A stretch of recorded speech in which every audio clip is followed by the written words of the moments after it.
नाजरीन आदाब, आप देख रहे हैं INN चैनल। मैं हूं शेख अहमद अली। आज की ख़ास बात में हम देखेंगे कई अहम कौमी और बैनुल अक़वामी ख़बरें। कोरोना वबा के बीच 17वीं लोकसभा का चौथा इजलास पीर के रोज़ से शुरू हो गया। पहले दिन सब कुछ बदला बदला नज़र आया।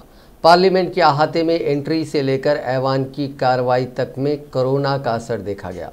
वज़ीर आज़म, मरकज़ी वज़रा, अराकीन पार्लियामेंट से लेकर मुलाजमीन और सिक्योरिटी स्टाफ फेस मास्क पहने और सोशल डिस्टेंसिंग पर अमल करते दिखे।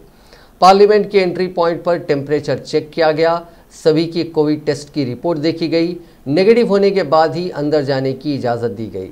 इजलास की शुरुआत के पहले करीब 4000 लोगों का कोरोना टेस्ट हुआ। इनमें MPs, उनके स्टाफ, पार्लियामेंट का स्टाफ और सिक्योरिटी पर्सनल भी शामिल हैं।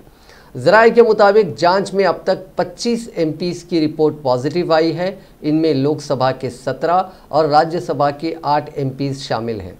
इनमें मीनाक्षी लेखी, अनंत कुमार हेगड़े और प्रवेश साहिब सिंह समेत सबसे ज़्यादा 12 MPs बीजेपी के हैं। YSRCP के 2 और शिवसेना, DMK और RLP के एक MP हैं। लोकसभा सेक्रेटेरिएट के मुताबिक पहले दिन लोकसभा की कार्रवाई में 359 अराकीन ने हिस्सा लिया। लोकसभा में सिर्फ 200 अराकीन के बैठने का इंतज़ाम किया गया था। 30 MPs गैलरी में बैठे। लोकसभा में ही एक बड़ा स्क्रीन लगाया गया था जिसके ज़रिए से राज्यसभा में बैठे लोकसभा के मेंबर्स भी नज़र आ रहे थे। बाकी अराकीन राज्यसभा में बैठे। ऐसे ही राज्यसभा में बैठे अराकीन स्क्रीन के ज़रिए लोकसभा की कार्रवाई देख रहे थे। पहली बार लोकसभा की कार्रवाई में वक्फ़े सवालात नहीं हुआ। अपोजिशन ने इस पर हंगामा किया और इसे जमहूरियत के खिलाफ बताया।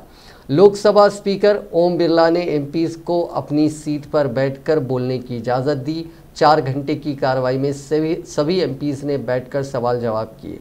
लोकसभा स्पीकर ओम बिरला की तरफ से एक चिट्ठी और DRDO की किट सभी MPs को भेजी गई। इसमें मास्क, सैनिटाइज़र और इम्यूनिटी बढ़ाने वाली चाय और कोरोना से बचाव के मैनुअल हैं। लोकसभा की कार्रवाई सुबह 9 बजे शुरू हुई। साबिक़ सदर जमहूरिया प्रणब मुखर्जी को खिराज अक़ीदत पेश किया गया। इसके बाद लोकसभा की कार्रवाई 1 घंटे के लिए मुलतवी कर दी गई। लोकसभा की कार्रवाई शुरू होने के पहले सुबह पार्लियामेंट के अहाते में वज़ीर आज़म नरेंद्र मोदी ने मीडिया से बात की।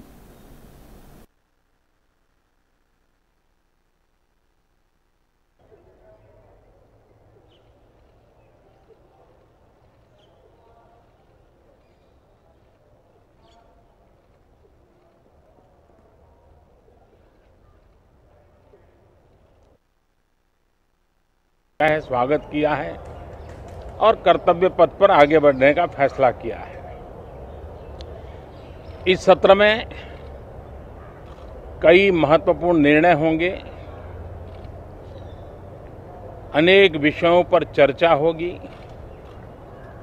और हम सबका अनुभव है कि लोकसभा में जितनी ज़्यादा चर्चा होती है, जितनी गहन चर्चा होती है, जितनी विविधताओं से भरी चर्चा होती है, उतना सदन को भी, विषय वस्तु को भी और देश को भी बहुत लाभ होता है।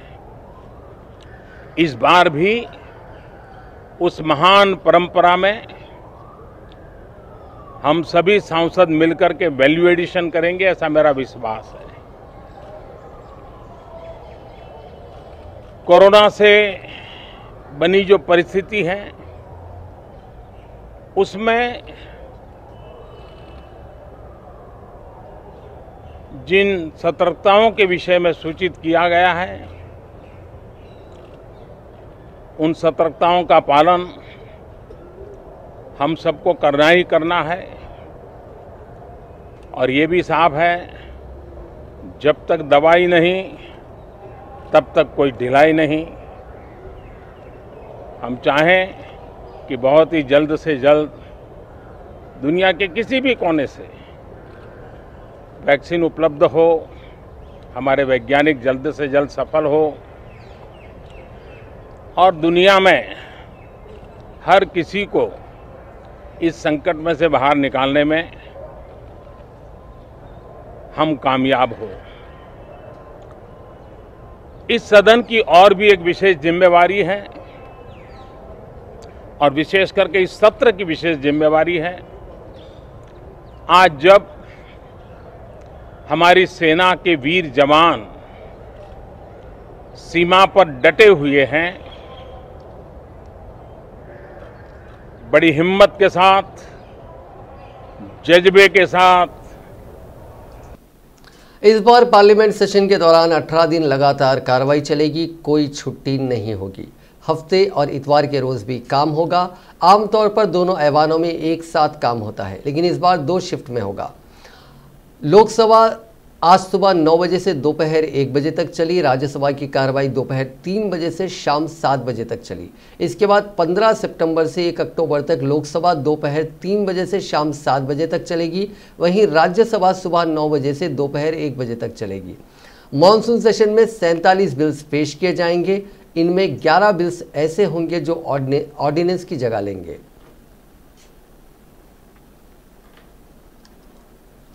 लोकसभा ने मॉनसून सेशन के पहले रोज आज साबिक सदर प्रणब मुखर्जी, ऐवान के रुकन एच वसंत कुमार, क्लासिकी ग्लोकार पंडित जसराज और ऐवान के दीगर साबिक अरकान के इंतकाल पर अफसोस का इजहार करते हुए उन्हें खिराज अकीदत पेश किया। लोकसभा स्पीकर ओम बिरला ने कार्रवाई शुरू करते हुए ऐवान को साबिक अरकान के इंतकाल की इत्तला दी और उनके ताउन का जिक्र किया। ऐवान ने मुल्क की सलामती के लिए शहीद होने वाले फौजियों और कोरोना से लड़ते हुए अपनी जान गंवाने वाले कोरोना वॉरियर्स को भी खिराज अकीदत पेश किया। उन्होंने साबिक सदर प्रणब मुखर्जी को पार्लिमानी उमूर के माहिर, मकबूल रहनुमा और तमाम जमातों में उनकी शख्सियत के लिए एहतराम के जज्बे का जिक्र किया और कहा कि वो मुल्क के आज़म लीडरों में से एक थे। प्रणब मुखर्जी तेज़ तर्रार मुखर्रिर, पार्लिमानी उमूर के माहिर थे और उन्होंने 5 दहाइयों से ज़्यादा की अपनी सियासी ज़िंदगी में मुल्क को नई सिमत देने में अहम किरदार अदा किया है। प्रणब मुखर्जी को जमहूरियत की असल रूह के परस्तार करार देते हुए ओम बिरला ने कहा कि वो प्रणब दा के नाम से मशहूर थे और उनका ख्याल था कि आइन महज एक दस्तावेज़ नहीं बल्कि मुल्क की तरक्की में सरगर्म किरदार अदा करने का एक गुर है। उन्होंने मुतअद्दिद किताबें लिखी जो मुल्क की जमहूरियत को आगे बढ़ाने में आइंदा नस्लों की रहनुमाई करेंगी। ओम बिरला ने मौजूदा ऐवान के रुकन एच वसंत कुमार की मौत की इत्तला दी और कहा कि वो तमिलनाडु से ऐवान में कन्याकुमारी पार्लिमानी हलके की नुमाइंदगी कर रहे थे।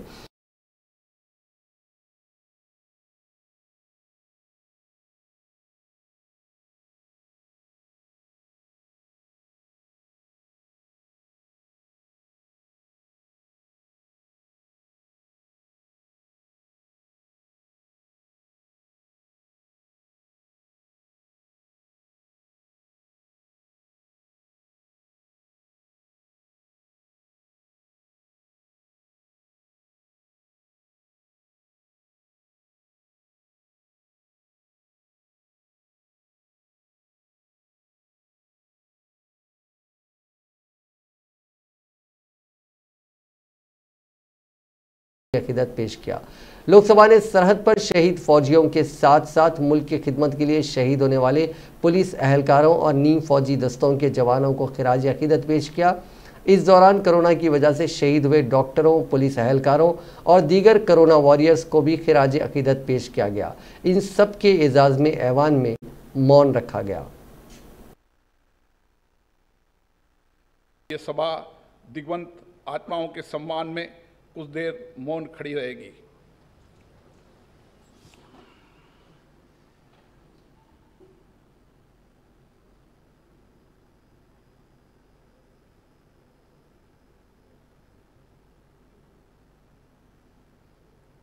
ओम शांति शांति शांति। अब ये सभा दिग्वंत कोरोना वायरस से दुनिया में अब तक 2,92,21,743 लोग मुतासिर हो चुके हैं।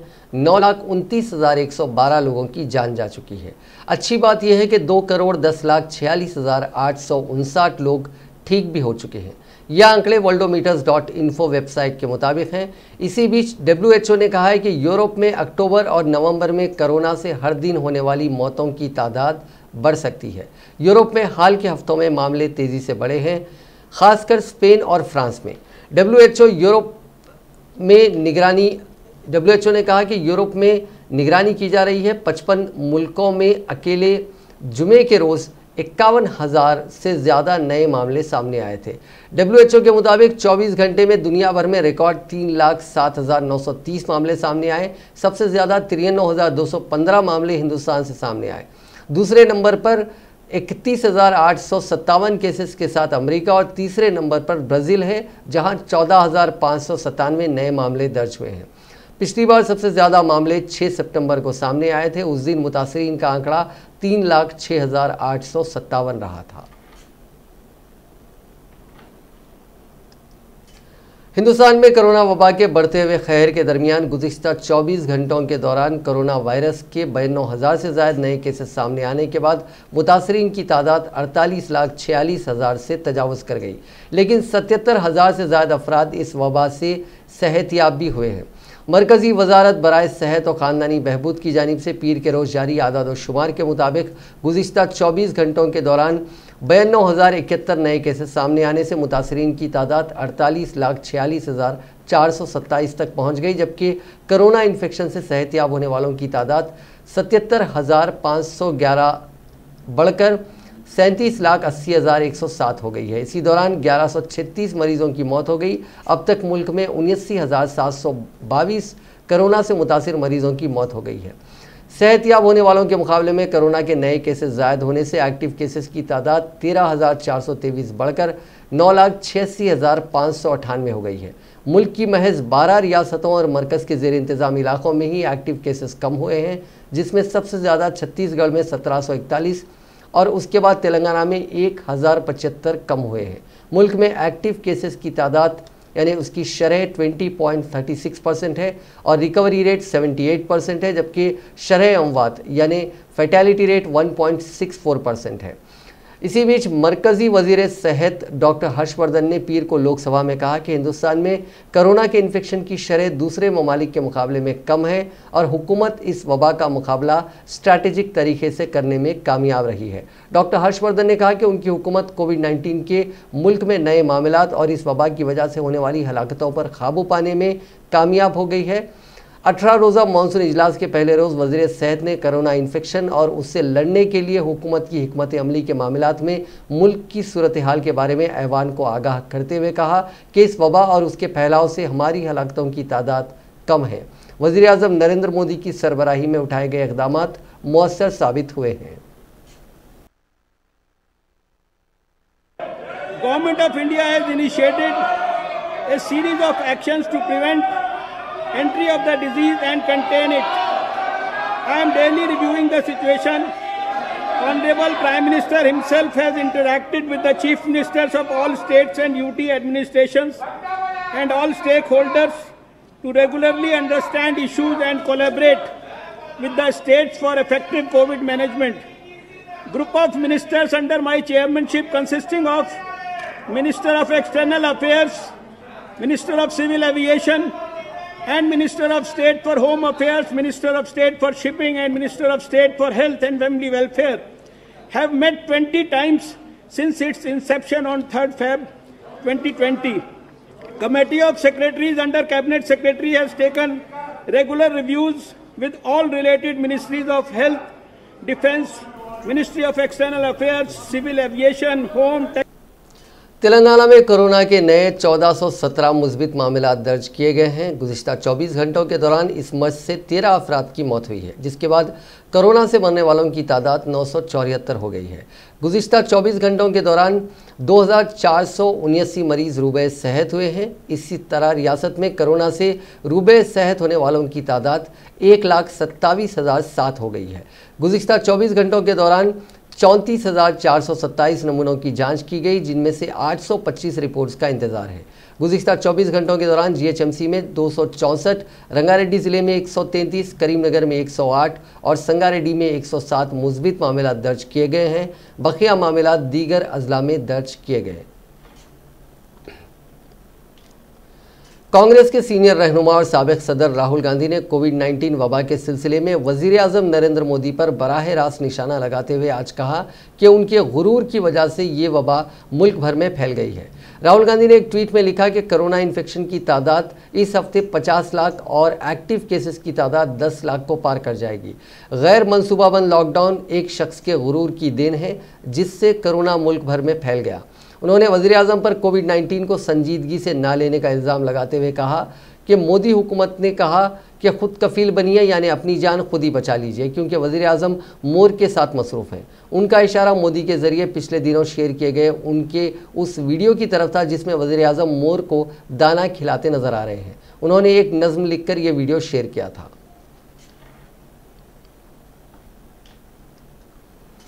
डॉक्टर को भगवान का दर्जा दिया जाता है, लोग उसे धरती का दूसरा भगवान कहते हैं, लेकिन कुछ डॉक्टर अपने पेशे को बदनाम करने में कोई कसर नहीं छोड़ रहे हैं।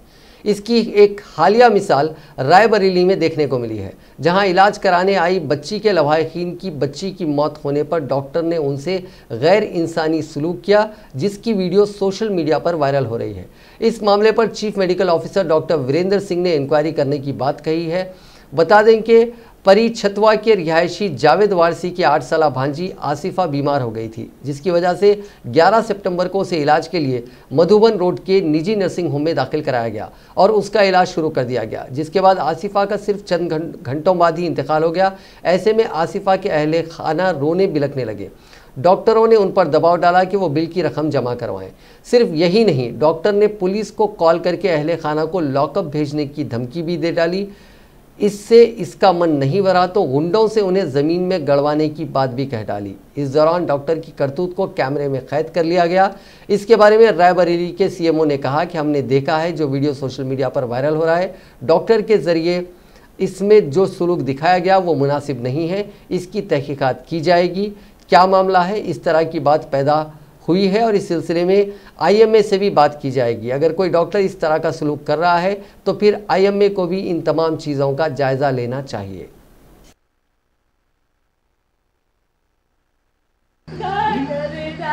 कितने दिन का बीमार बच्चा था ये? कल ज्यादा कल है। हम बुलाने आए थे तुमको, हम बुलाने आए थे। हल्ला मत कर, पुलिस बुलाओ।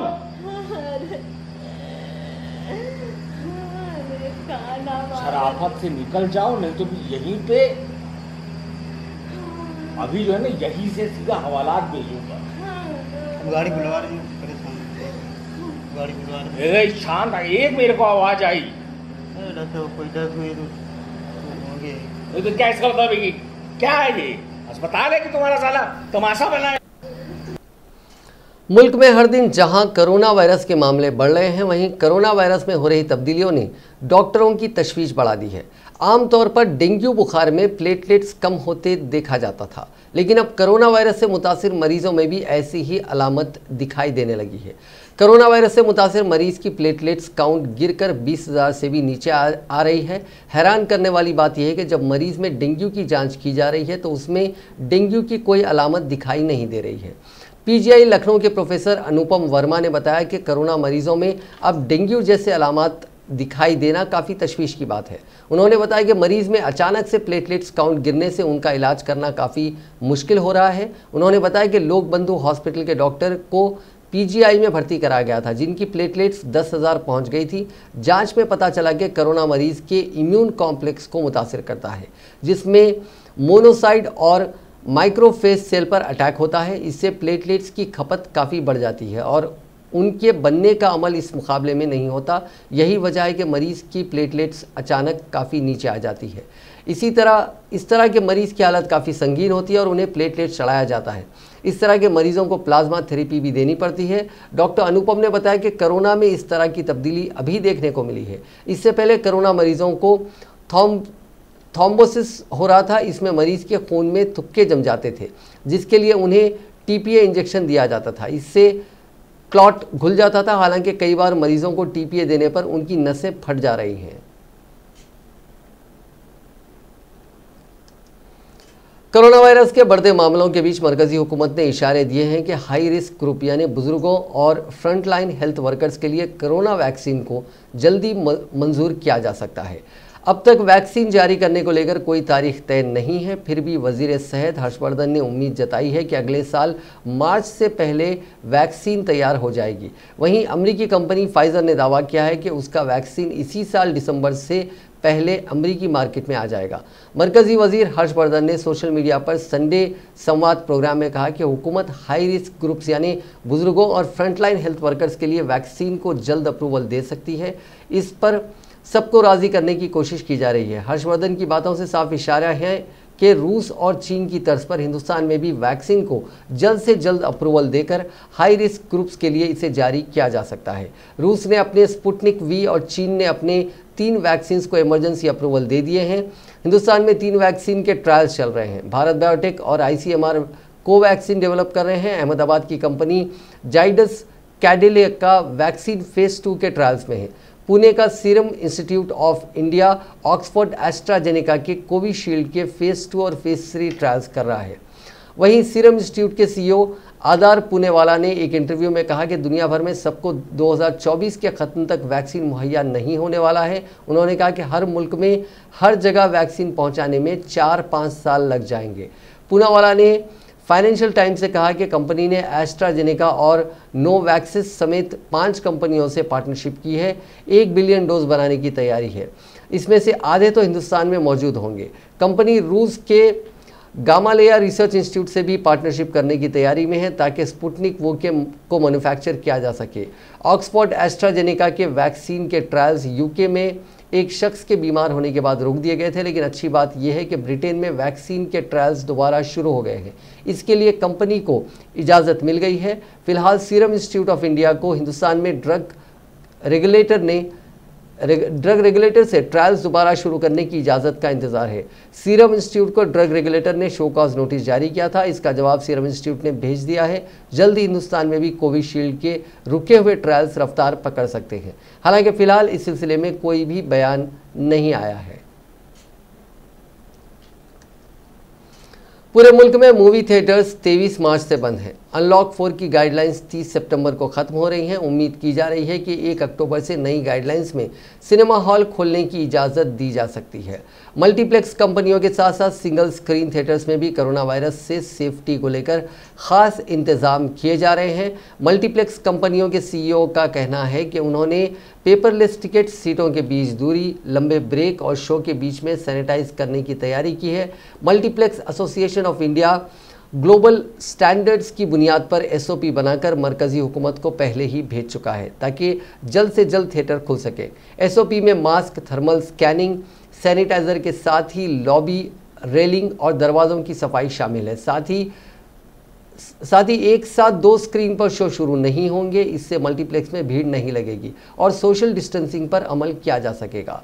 वाज़ेह रहे कि अमेरिका, चीन, ब्रिटेन समेत ज़्यादातर मुल्कों ने सिनेमा हॉल अनलॉक कर दिए हैं। शुरू में कैपेसिटी कम रखी, अब वो भी 50% कर दी है। चीन में 20 जुलाई को थिएटर खुले, 90% थिएटर 50% कैपेसिटी के साथ चल रहे हैं। मास्क, थर्मल स्कैनिंग और सोशल डिस्टेंसिंग ज़रूरी है। थिएटर में खाना पीना मना है। अमेरिका में अगस्त में थिएटर खुले, यहाँ खाना पीना थिएटर हॉल में ले जा सकते हैं। कॉमस्कोर के मुताबिक 20 अगस्त तक 1100 थिएटर खुल गए थे। मिडिल ईस्ट में जून के दूसरे हफ्ते में थिएटर खुल गए थे। शुरुआत में कैपेसिटी 30% रखी गई थी, जिसके बाद उसे बढ़ाया गया। दुबई में थिएटर 50% कैपेसिटी के साथ चल रहे हैं। मल्टीप्लेक्स कंपनियों ने अब तक सैकड़ों लोगों को नौकरी से निकाला है, लेकिन सिंगल स्क्रीन थिएटर बंद होने की कगार पर है। बॉक्स ऑफिस इंडिया की एक रिपोर्ट के मुताबिक पहले ही 30% थिएटर बंद होने की कगार पर है। अगर थिएटर अक्टूबर में भी नहीं खुले तो थिएटर बंद होने की तादाद बढ़ जाएगी। थिएटर मालिकों को दो फिल्में अक्षय कुमार की सूर्यवंशी और रणवीर सिंह की 83 से उम्मीदें हैं। एक्सपर्ट्स के मुताबिक ये 2 फिल्में ही शायकीन को थिएटर ला सकती हैं। इस साल की ज़्यादातर बड़ी फिल्में OTT प्लेटफॉर्म पर रिलीज़ हो चुकी हैं या लाइनअप हो गई हैं। इनमें अक्षय कुमार की लक्ष्मी बम, आलिया भट्ट की सड़क 2 और अजय देवगन की भुज शामिल है। अब तक विद्या बालन की शकुंतला देवी, आयुष्मान और अमिताभ की गुलाबो सिताबो, सुशांत सिंह की दिल बेचारा तो पहले ही OTT प्लेटफॉर्म पर रिलीज़ हो चुकी हैं। अहम अपोजिशन पार्टी कांग्रेस ने चीनी वेबसाइट के जरिए सदर और वज़ीर-ए-आज़म समेत मुल्क के कई सीनियर रहनुमाओं, जजों और दीगर अहम हस्तियों की जासूसी से मुतालिक रिपोर्टों की मजम्मत करते हुए हुकूमत से इस मामले पर जवाब मांगा है।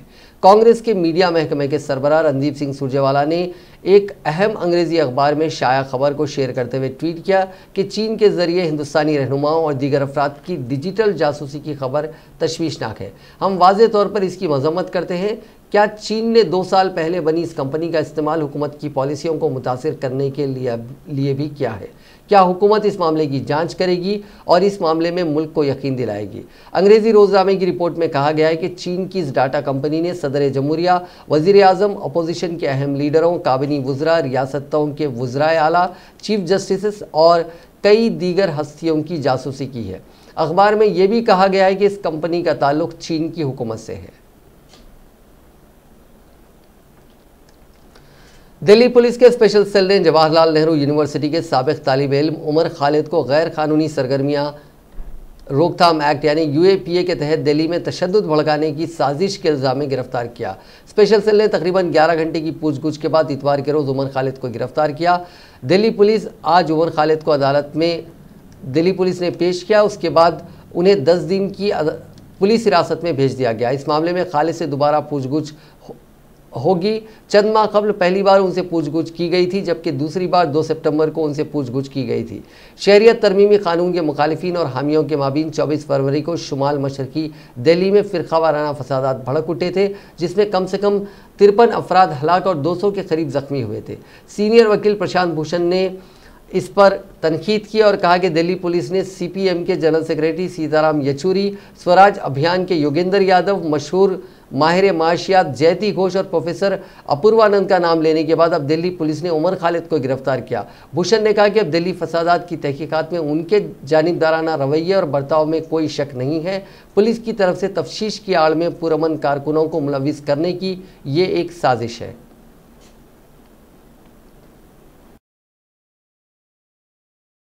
भूषण ने कहा है कि वो आज सुप्रीम कोर्ट के फैसले के मुताबिक 1 रुपया जुर्माना अदा करेंगे। ताहम उन्होंने वाज़ेह किया कि जुर्माना अदा करने का मतलब ये नहीं है कि उन्होंने सुप्रीम कोर्ट के फैसले को कबूल कर लिया। वो जुर्माना डिमांड ड्राफ्ट के जरिए अदा करेंगे।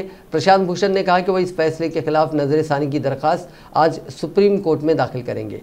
वाज़ेह रहे कि सुप्रीम कोर्ट ने तौहीन अदालत केस में प्रशांत भूषण को 1 रुपया जुर्माना आयद किया था।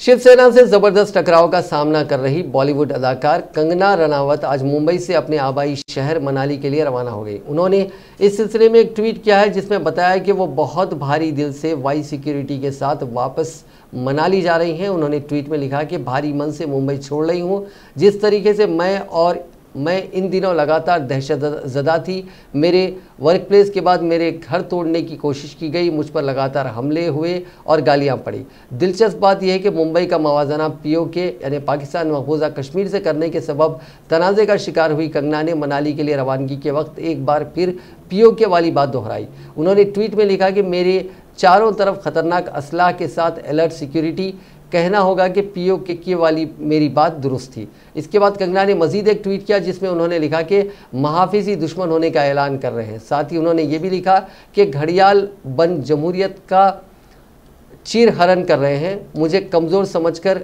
ही मुझे बड़ी भूल कर रहे हैं। कंगना रनावत इतने पर ही खामोश नहीं हुई, बल्कि यहाँ तक कह डाला कि एक खातून को डराकर उसे नीचा दिखाकर अपनी शबिया को धूल कर रहे हैं।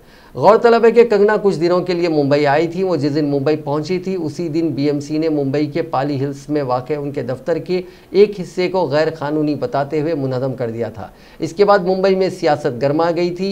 मीडिया ज़राए के मुताबिक इससे कंगना को तकरीबन 2 करोड़ रुपए का नुकसान हुआ है।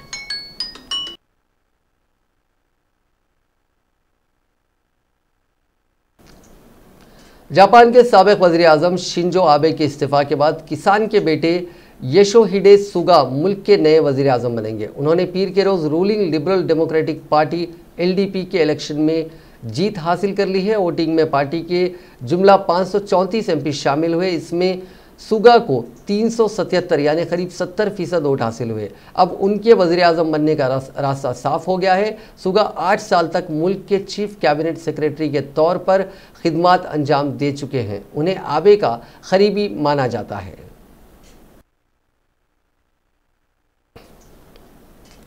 नाज़रीन, आज की ख़ास बात में बस इतना ही। आपसे कल मुलाकात होगी नई खबरों के साथ, नए एनालिसिस के साथ। फ़िलहाल दीजिए इजाज़त। खुदा हाफिज़।